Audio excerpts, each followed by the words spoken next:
ক্ষমতা বদলাতে ফের চেনা মূর্তিতে দখলদারি রাজনীতি। তবে এবার আর পার পেলেন না দলবদলু নেতা সুনীল সিং। বর্ধমান দক্ষিণের আলমগঞ্জ চিলড্রেন্স কালচারাল সেন্টার জোরপূর্বক দখল এবং সাধারণ মানুষকে ভয় দেখানোর অভিযোগে তাকে গ্রেপ্তার করল পুলিশ।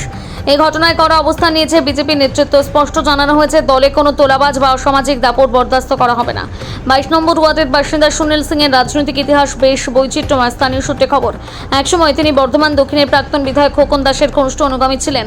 আলমগঞ্জ এলাকায় তার বিরুদ্ধে সাধারণ মানুষকে ধমকানোর অভিযোগ ছিল। খোকন দাসের সৌজন্যে তিনি আলমগঞ্জ চিলড্রেন্স কালচারাল সেন্টারের দায়িত্ব পান, যার অধীনে রয়েছে একটি নামী বিয়েবাড়ি, কলপুত্র মাঠ এবং সুইমিং পুল। অভিযোগ, এই সংস্থা থেকে কয়েক কোটি টাকা নয়ছয় করার অপরাধে তাকে সম্পাদকের পদ থেকে সরিয়ে দেওয়া হয়েছিল।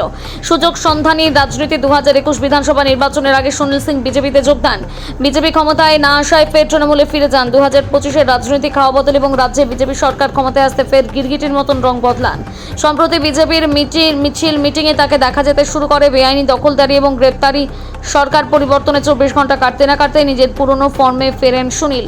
দলের কোনো অনুমোদন ছাড়া নিজেকে কালচারাল সেন্টারের সম্পাদক ঘোষণা করে কল্পতরু মাঠ, সুইমিং পুল এবং বিয়ের বাড়িটি ফের দখল করে নেন। অভিযোগ, এলাকার মানুষকে ভয় দেখিয়ে তিনি দাবি করেন যে দল তাকে এই দায়িত্ব দিয়েছে। বিজেপির অন্দরে এই নিয়ে ক্ষোভ তৈরি হলে তড়িঘড়ি পদক্ষেপ নেয় নেতৃত্ব। সাংবাদিক সম্মেলনে বর্ধমান দক্ষিণ জয়ী বিজেপি প্রার্থী মৌমিতা বিশ্বাস মিশ্র এবং অন্যান্য জেলা কার্যকর্তা সাফ জানান, সুনীল সিংকে দলের পক্ষ থেকে কোনো পদ দেওয়া হয়নি। তিনি নিজের ইচ্ছায় অসামাজিক কাজ করছেন। বিজেপিতে কোনো দখলদার বা তোলাবাজের জায়গা নেই। বিজেপি নেতৃত্ব সবুজ সংকেত ও জেলা পুলিশ সুপারের নির্দেশে পুলিশ দ্রুত পদক্ষেপ নিয়ে সুনীল সিংকে গ্রেপ্তার করে।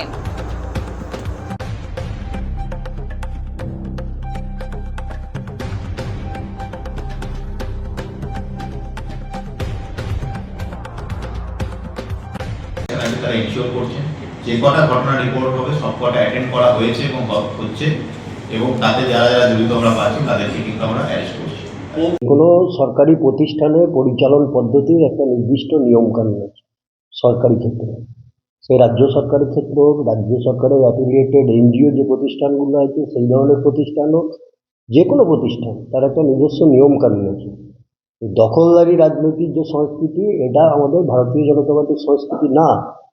নিয়ম অন্তর একটা সরকার আর একটা সরকারের যে ক্ষমতা হস্তান্তর হয় তার একটা প্রক্রিয়া থাকে। এই প্রক্রিয়া নির্দিষ্ট পদ্ধতি অনুযায়ী পার্টি নির্দিষ্ট সময়ে যথাযথ সিদ্ধান্ত নেবে এবং যে জায়গায় যদি প্রশাসনিক ক্ষেত্রে প্রশাসনিক যে অ্যাডমিনিস্ট্রেটিভ ওয়েতে রিক্রুটমেন্টের পলিসি থাকে সেক্ষেত্রে হবে, যদি পার্টি কার্যকর্তাদের মনোনয়নের কোনো বিষয় থাকে সেক্ষেত্রে হবে, নির্দিষ্ট পদ্ধতি মেনে হবে। এখনো পর্যন্ত আমাদের জেলা পার্টির পক্ষ থেকে বলতে পারি যে আমাদের বর্ধমান জেলায় এই ধরনের কোনো সিদ্ধান্ত কোনো ক্ষেত্রে হয়নি। ঠিক আছে, কি খবর আমি শুনেছি ওখানে একজন বলছেন যে স্বঘোষিতভাবে বলেছেন যে আমার এই দায়িত্ব পেয়েছি, এই ধরনের কোনো বিষয় নয়। বিষয়টা হচ্ছে ওনার ওই প্রতিষ্ঠানটা নিজস্ব একটা ব্যক্তিগত আবেগ আছে অতীতে, সেই জায়গা থেকে উনি বলেছেন এটা পার্টি অনুমোদন করে না এই ধরনের কোনো কর্মকাণ্ড। শোনা গেছে এবং এটা তো রাজ্যের, দেখুন একটা ভারতীয় জনতা পার্টি যেদিন ফলাফল হয়েছে সেদিন বিকাল থেকে আজ পর্যন্ত সময়ে প্রতিটা সাংবাদিক সম্মেলনে আমাদের রাজ্য পার্টি মাননীয় সভাপতি শ্রী শ্রমিক ভট্টাচার্য মহাশয় এবং বিরোধী দলনেতা আগামী দিনের আমাদের সকলের নেতা শুভেন্দু অধিকারী মহাশয়ও বারবার বলছেন যে এই তৃণমূলের যে সংস্কৃতি, এই সংস্কৃতি থেকে আমাদেরকে বেরোতে হবে, রাজ্যকে রক্ষা করতে হবে। সাধারণ মানুষ বহুত আশা ভরসা নিয়ে ভারতীয় জনতা পার্টির যারা মনোনয়ন পেয়েছিলেন, যে সমস্ত প্রার্থী ছিলেন, তাদেরকে সারা রাজ্য জুড়ে বেশিরভাগ আসনে দুহাত ভরে আশীর্বাদ করেছেন। আজকে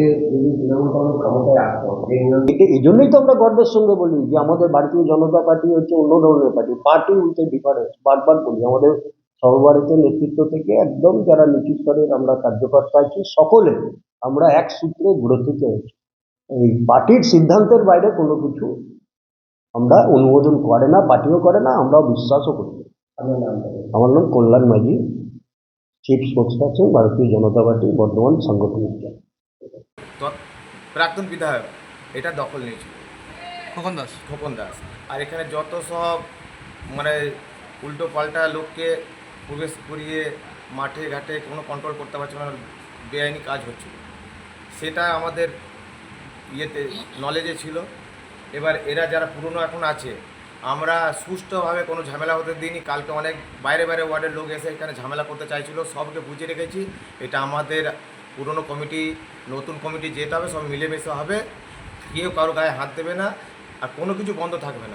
যেমন সব চলছে তেমন চলবে, আর ভালোভাবে চলবে। আগে যে ভুল ত্রুটি আছে তাকে সংশোধন করে ভালো করে চলবো, আমরা সব মিলেমিশে চালবো। জানাবেন এখন যিনি হ্যাঁ, বর্তমান বিধায়ককে নিমন্ত্রণ করে নিয়ে আসবো এখানে, মাছ ভাত হবে, আমাদের একটা অনুষ্ঠান আছে, তারপরে সংগঠনও জানানো হবে, বিধায়কের সঙ্গে সব কথা বলে তারপর আবার সব- কমিটি ঠিক হয়ে যাবে। Sunil Singh, children's culture centre secretary.